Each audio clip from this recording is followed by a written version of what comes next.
We heard the footsteps every night, not from outside, but from inside the house. But whenever we checked, no one was there. Then Lily started talking to the old man in the corner of her darkened room, and the basement door, one we never even knew existed, creaked open on its own. That's not my daughter anymore. And the house, it's breathing. At first, the air was warm and golden, but the tranquility was strangely deceptive.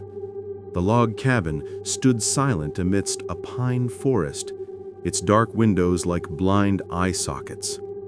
Sarah squealed with delight at the distant ocean view, snapping photos incessantly.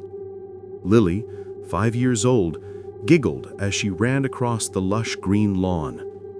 Only Mark stood still, the hairs on his arms standing on end. The oppressive silence unnerved him. Not a single bird chirped, no sound of squirrels scurrying, not even the buzz of insects.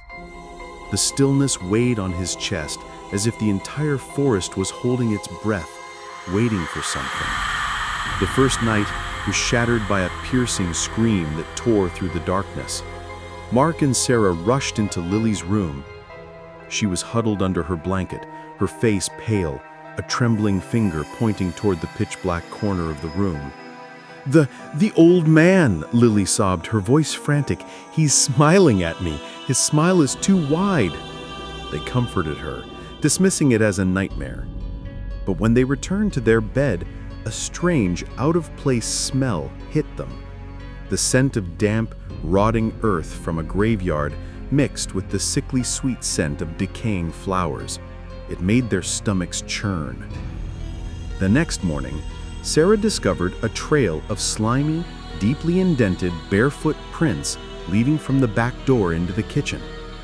Horrifyingly, the prints were unnaturally large, not quite human, and they were certain no one had been in the backyard.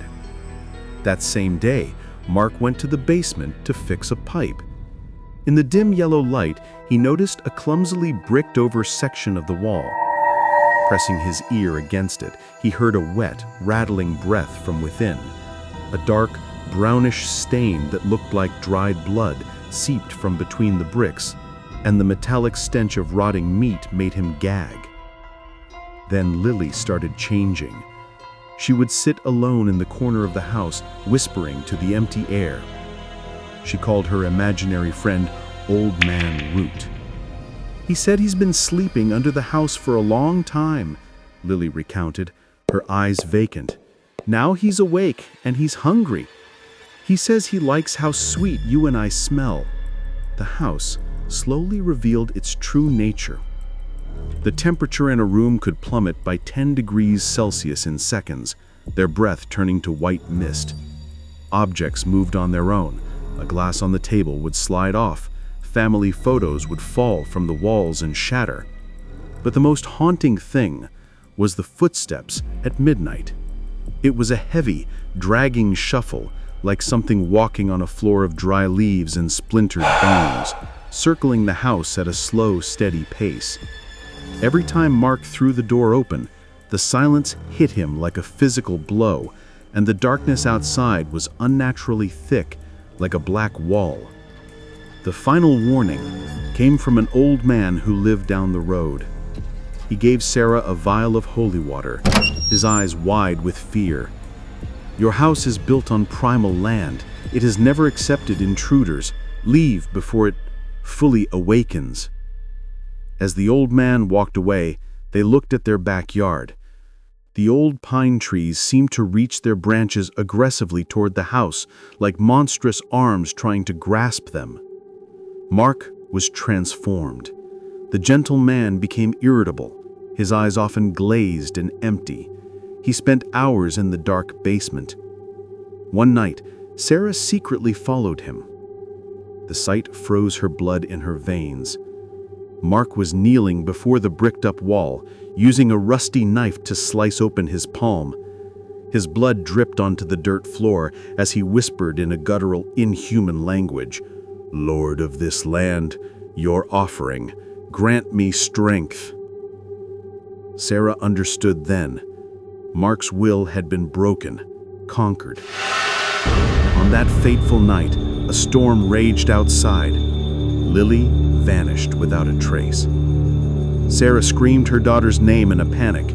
Her calls echoed strangely through the house, as if dozens of whispering voices were mimicking her mockingly.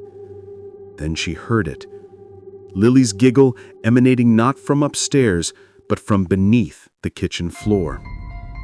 Sarah found a trapdoor under the rug. A rotting wooden staircase led down into the earth. The air was frigid and foul. In the beam of her flashlight, she saw Lily sitting before a colossal mass of roots, pulsing like a heart. The gnarled, tangled roots formed a twisted, ancient face with a wide, malevolent grin. "Old man root," Lily whispered, her eyes completely white. Mark appeared, but the voice that came out was not his own. It was a deep, resonant rumble. "It needs a family, a new family to keep this land alive." He advanced on Sarah with the knife. In a desperate struggle, Sarah shoved Mark, sending him stumbling into the mass of roots. Instantly, the roots coiled around him like starving limbs, draining the blood that poured from his wound. Sarah grabbed Lily and fled into the torrential rain. As she glanced back, a bolt of lightning split the sky, revealing a horrifying truth. The log cabin was gone.